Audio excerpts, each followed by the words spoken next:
আর কিছুদিন পরেই শুরু হচ্ছে পবিত্র রমজান। অথচ এর আগেই আল আকসা সহ পূর্ব জেরুজালেম থেকে ফিলিস্তিনিদের উচ্ছেদ কার্যক্রম নতুন মাত্রায় নিয়ে গেছে দখলদার ইসরায়েল।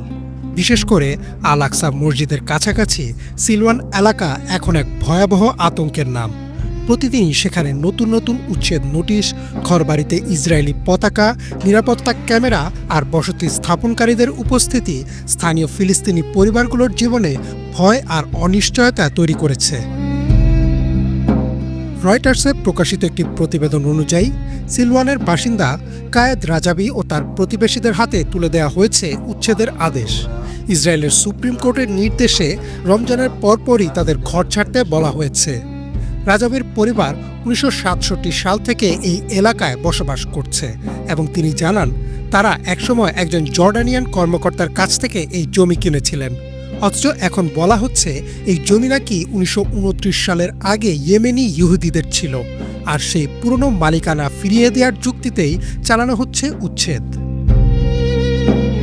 রাজাবি বলেন তাকে এবং তার প্রতিবেশীদের ঘর ছাড়তে রাজি করতে বিপুল অঙ্কের টাকা প্রস্তাব করা হয়েছে, এমনকি একটি ফাঁকা চেকও দেওয়া হয়েছিল। নিজেই দাম লিখতে বলা হয়েছিল, কিন্তু তিনি স্পষ্ট ভাষায় বলেছেন, আমি এক মুঠো মাটিও বিক্রি করব না, শহীদদের রক্তে ভেজা এই জমি আমরা ছাড়ব না। অন্যদিকে বসতি স্থাপনকারী সংগঠন আতেরেত কুহানিমের নির্বাহী পরিচালক ড্যানিয়েল লুরিয়া দাবি করেছেন সিলওয়ানের ফিলিস্তিনিরা অবৈধ দখলদার এবং এই উচ্ছেদ আসলে একটি ঐতিহাসিক অন্যায় সংশোধন। রয়টার্সে প্রকাশিত তার বক্তব্যে বলা হয়, ইয়েমেনি ইহুদিরা একসময় এখানে বসবাস করতেন এবং এখন সেই জমিতে ফিরে আসা জায়নিস্ট আন্দোলনের স্বাভাবিক অংশ। তবে ফিলিস্তিনিদের দৃষ্টিতে বিষয়টি সম্পূর্ণ ভিন্ন। আল জাজিরাতে প্রকাশিত একটি প্রতিবেদন মতে পূর্ব জেরুজালেমে এই উচ্ছেদ ও ঘরবাড়ি ধ্বংসের পেছনে মূল উদ্দেশ্য হল জনসংখ্যাগত ভারসাম্য বদলে দেয়া, অর্থাৎ মসজিদ আল আকসার আশপাশের ফিলিস্তিনি সংখ্যাগরিষ্ঠ এলাকাকে ধীরে ধীরে ইহুদি বসতি এলাকায় রূপান্তর করা। বিশ্লেষকদের মতে এটি কেবল জমি দখল নয়, বরং পুরো একটি জনগোষ্ঠীকে তাদের ঐতিহাসিক এলাকা থেকে সরিয়ে দেওয়ার দীর্ঘমেয়াদী পরিকল্পনার অংশ। দ্য গার্ডিয়ানের বিশ্লেষণে উল্লেখ করা হয়, পূর্ব জেরুজালেমে শত শত ফিলিস্তিনি পরিবার উচ্ছেদের ঝুঁকিতে রয়েছেন। অনেকেই বলছেন তারা মানসিকভাবে ভেঙে পড়েছেন, কারণ কোথায় যাবেন, কিভাবে বাঁচবেন এই প্রশ্নের কোনো উত্তর নেই। ভূমি নিবন্ধন ও প্রশাসনিক প্রক্রিয়ার মাধ্যমেও ফিলিস্তিনিদের মালিকানা দুর্বল করে দেয়া হচ্ছে, যা ভবিষ্যতে আরও বড় আকারের উচ্ছেদের পথ তৈরি করেছে।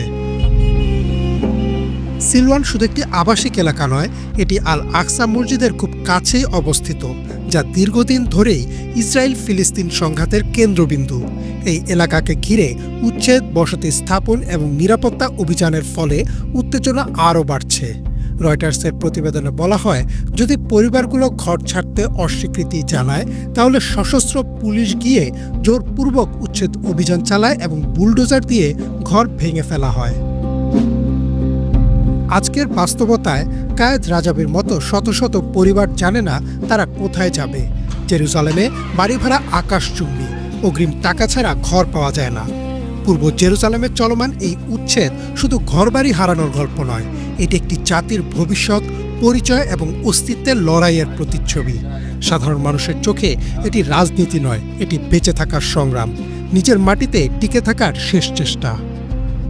ইমরান মাহমুদ, বাংলা ভিশন।